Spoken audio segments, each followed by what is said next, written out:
Hey everybody, it is Katt and Dirty Princess. So I wanted to do a video so you guys could kind of get the backstory of me. So like I said, I do these videos when I am driving to work. But I know I most likely have said I am a massage therapist here in Oregon. I've been doing it for 14 years now. Absolutely love it. I would never change my career, ever. I don't know how to explain it. This is my life. This is something I am so very thankful I even chose as a career. To me, it's not a career though. It's a passion. It is a passion, a love of mine. It's hard to explain. But for instance, I want to go to work. I want to go and work on my patients. I don't just do standard massage. I don't do the foo-foo massage, I call it. I can't stand that. I'm sorry, that's just not me. It wasn't me in massage school. I did not do very well when it came to that part of the massage school anyways. I worked at a salon. That was my first massage job. I think I was about a little over a year. It wasn't me. Everybody wanted the just relax me, flow with the body, that type of stuff. It's not me. I can't do it. I'm sorry. I am more focused, rehab, or injury based, and deep tissue. So for me, I can't say I found a chiropractor. My primary care physician actually hooked me up with his best friend that was a chiropractor, and I was his first massage therapist to help him open his location, and it went from there. That was my love. That was my home. That was where I belonged. Working with chiropractors, especially for motor vehicle accidents or work comp accidents, stuff like that, I love it. I can give patients the attention they need, focus on what needs to actually be worked, and not give a full body massage. I want to see the results, I guess you could say. That's the best way to describe it. So I got into the massage field for the fact I wanted to help and heal people. That was my biggest reason of choosing massage over anything. And I'm thankful I did. I would not change that career. Now, when I first got into the massage field, we didn't get paid like anything. It was really bad pay. I think schooling was $18,000 or a little under it, something like that. I did take spa class for a few months, but that was it. Sorry, dum-dums in the road.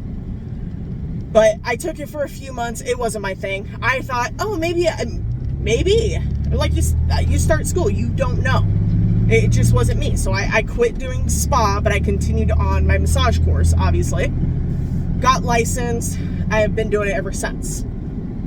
During the pandemic, I did take a little bit of a break just because the policies and everything we had to do here in Oregon, it was a little too hectic as a massage therapist, let alone a lot of patients, they didn't want to get massage. They didn't want to get treatment. They didn't want to do any of that to the factor of they were afraid. And I understand. I mean, your health is more important than anything. So I fully understand. I don't blame them. To be honest, I do not blame them. It's something that it's I don't know. I guess I understood what they meant. Now, sorry, backing into my spot, y'all know. But when it comes down to it, massage, it is amazing. It is great for everybody. It helps in more ways than one. It's not just a relaxation or pamper yourself. I mean, it can be, don't get me wrong, for mental health, oh yeah, it's great to get a massage, because I'll be honest, as a massage therapist, I've had patients, they hear the word massage therapist and they're like, oh, therapist.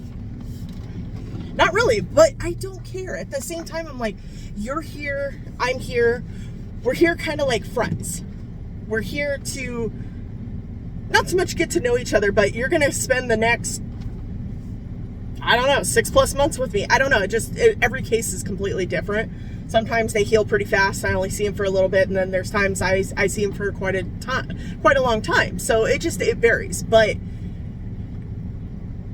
as a therapist, you have to be very open to, you're going to get all different people on your table. Ones that will break down, ones that will just play it out tough, ones that the lightest touch, they will jump off your table, to ones that are very, very receptive to massage and believe massage is just they they take massage in a different way. There's another term for, and I can't say it's for massage therapists, but it's a term that I have literally heard patients call me, and I have to correct them. I am not a masseuse. I am a massage therapist. I am a licensed practitioner massage therapist in the state of Oregon. I have to go to schooling. I have to abide by the board. Every 2 years, I have to renew. I have to take continuing education hours. I have to stay on track with everything. If I get a complaint, it goes through the board. The board can pull and revoke my license or put me on a hold. I am a professional. I do not do anything other than professional work. I do get asked every once in a while, have you ever had people ask you for endings? I'm just going to leave it there. You can fill in the blank. And I'll be honest, yeah, it has happened. And you want to know where it happened? At the salon. That's another reason why I don't work at salons. And it wasn't a rundown in a alley area. It was actually a high-end salon. And I still got asked those questions, or not asked those questions, asked that question. If I did different endings. And I had to gladly say, no. Or me being me, I'm like, oh, okay, yeah.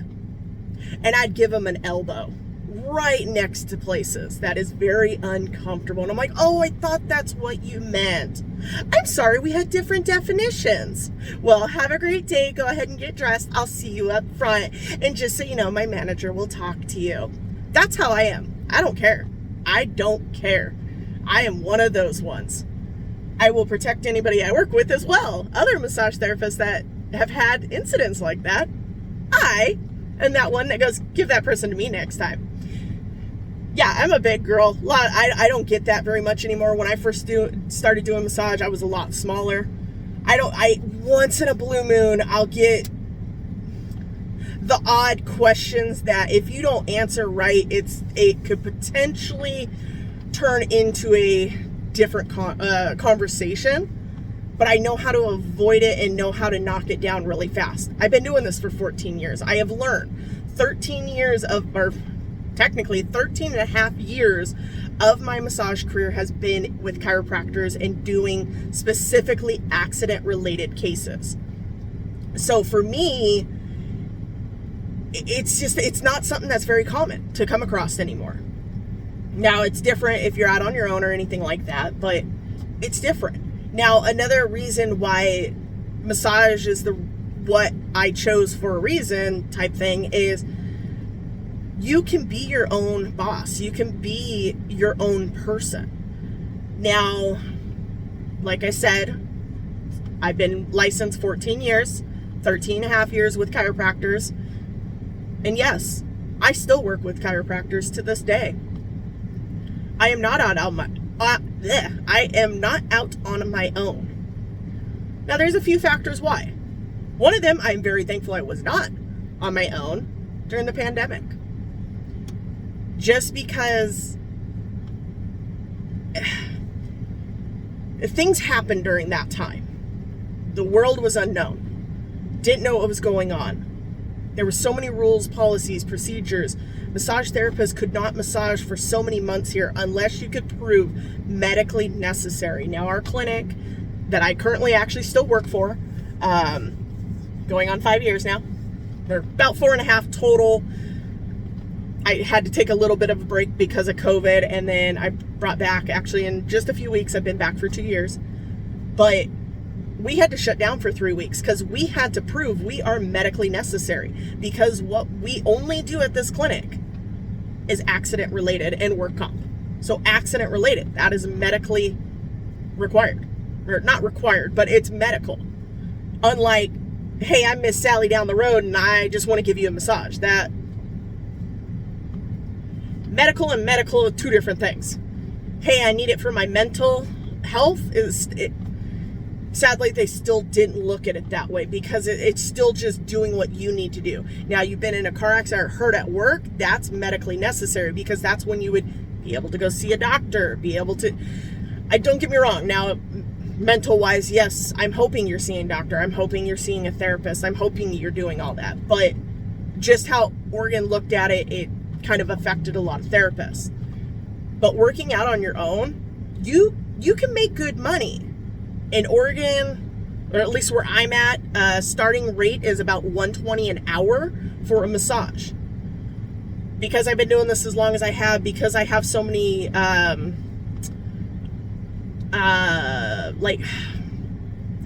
I think extra modalities. There we go. So I can do cupping. Technically, I can do hot stone. I haven't used those for so long, I would not feel comfortable. So that would be something I would touch back up with. I do deep focused work. I have so many different modalities under my belt that I can charge more. But let's just give an example. Let's say you're charging a patient $100 an hour. Now, a lot of people getting into this field are like, wow, $100. Dude, I'd make so much. Even if I only work 6 patients a day, that's $600. Well, not really. You need to account for taxes. So let's take off that 100. Auto, just do 30%. Because you might qualify like I do. I'm at 28% or 28 point something, but 28%. So you might as well just do 30%, have that little grace just in case you need to send extra. So, okay, right there, that drops you to $70 an hour. Okay. There are mobile massage therapists, but that's not the safest. Unless you have a clientele base already, then okay, cool. No problem. You can do it. No harm, no foul type thing. But even if you're mobile, you need to account for gas, your sheets, your lotion, your insurance, so massage insurance, your car or whatever you're using insurance. You need to factor all that in. Now, say you have a brick and mortar location. You need to consider, again, rent, lotion, sheets, replacing your table eventually, because they do break down. Mine finally did. That I got, I think, my second week in school. After 15 years, or, yeah, I can't do math right now. I got it in 2008, December of 2008. So we put in the orders and then we eventually received them. I know we got to order them a month into school. Mine did take longer because I wanted the specialty one, which was a wider, longer one. Heavier one. They did not state that, but it lasted since December of 2008 until about January of 2024, and I realized she has seen better days. So that's a thing I have to think of. But you can get go on Amazon, get massage tables. I actually did, and I did order a little higher end one, but they're not too expensive. But if you want the one I have from the company I got it from, you're looking at $600 to $800. They're not cheap. So you want to factor that in. So just auto think, okay, I need to take $5 from what I'm making, put it into a savings for sheets, lotion, all of this, laundry detergent, using water to washer and dryer, to wear and tear on your washer and dryer, and eventually you're going to have to replace it. You need to keep that in mind. So $5, I mean, I did it at one point. I was doing $20 I'd put away. So I was already taking $50 from my $100 I made and putting that straight to a different account to pay taxes and to pay oopsies. But my first few massages would automatically cover rent. That would be, you should always do that. Now, I have not had to rent anywhere, so I haven't had to do the rental factor. But as a business owner, that's what you should do. Is if your rent is, let's say, $500, you want your first 5 massages to completely go away for that. After that, then start factoring out everything else. You want to make sure your rent is covered for that month. You want to make sure there's always something in that savings account. That's why I'm saying anywhere from $5 to $20, depending on where you find your cushion. Because you don't know what the future holds. For instance, the pandemic. A lot of therapists lost everything. Massage therapists lost where they were at. Everything, because they did not save correctly. So my point is, yeah, we charge $100 an hour, or $120 in this area. 50% to 60% of that, we don't get. So we're getting $50 to $40. Now that's still great pay. Don't get me wrong. That is great pay. But break it down in the long run. I have to pay for CEs, continuing education in the state of Oregon, $25 per year. They require certain classes. Those are $90 for 4 hours and up.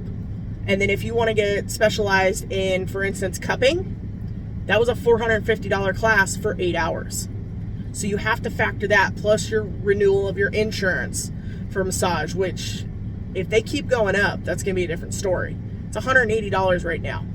It was $120 back when I started. It's $180 now to get a piece of paper. But to be legally licensed, whatever. But I'm just trying to, why do they need $180? There's enough massage therapists, they don't need $180, my opinion. You have your massage insurance you have to pay for yearly. There's just so many things that in the long run, you are paying quite a bit. Now, if you have the experience like I do see certain patients on the outside that I have known for years, or I treated them before where I was working and they're now my patients because they wanted to continue to see me. Yeah, I charge my rates. I travel to them. I use my stuff, my gas, normally it's my truck. If it's raining, I have to take my car because when I take my truck, it's in the back. It's strapped down and all that. But that's the thing, is it's different. But I would not trade this for the world. Unless Oregon keeps upping this upping the price it costs to get our license with the upping of all these credits, like the classes. I used to be able to go $500. I got all 25 classes. Cool. That was awesome. Last year, I spent over $1,000. Luckily, I was able to find a few, I did more than required classes, if that makes sense. You have to take, they have one category, you have to take one of 3 or 4 subcategories. Well, I took 3 out of there because they were cheaper. I'd rather have cheaper than pay more. Yeah, I would like to get more experience in other modalities, but at the same time, my wallet, my bank account prefers the other way. But that's just me. But if you have any questions on massage, feel free, please reach out. I'll answer them away. I absolutely love massage. Like I said, I wouldn't change it for the world. But I'm here to answer questions. The massage therapist life is not for everybody. You have to be dedicated. You have to have your heart where it should be. You should love what you do. And it is hard on the body, especially being plus size. It is not easy, but I still do it. I still love it. Now, because I have been doing this as long as I have, plus I have my own businesses on the side, I don't do this full time anymore, but I still see my patients on the side. So I'm doing anywhere from about 16 hours with the company I'm with, and sometimes up to another 6 hours over the weekend. It just kind of depends. And I'm surviving. I'm doing fine because I have my other businesses. Now, I don't bring in a whole lot with those because those were closed due to the pandemic, but I'm now opening them up. I do other stuff. to bring in that little extra cushion. But I make it work. I love it. If you want to get into something that you might have a passion for, or you have questions or any of that, comment below. I would love to be able to help you out, and I don't want to say tell you horror stories, but tell you what it really is and what to expect. I can tell you for Oregon at least. I think there's 2 states that it's not required to have a license in. I know it's Minnesota, and I think Wyoming was the other one, or they just passed where there's I don't know. I just know Oregon is a very hard state to get licensed in. But like I said, feel free, ask me questions. I will try to help you out as much as I can. But yeah, thank you for listening. I really, really do appreciate it. But massage is worth it. Trust me. And don't forget, hit that like, that subscribe, notification bell. If you didn't like this video, hit the thumbs down. It is up to you. But again, this is Katt, Dirty Princess, and we'll see you on the next video. Bye, everybody.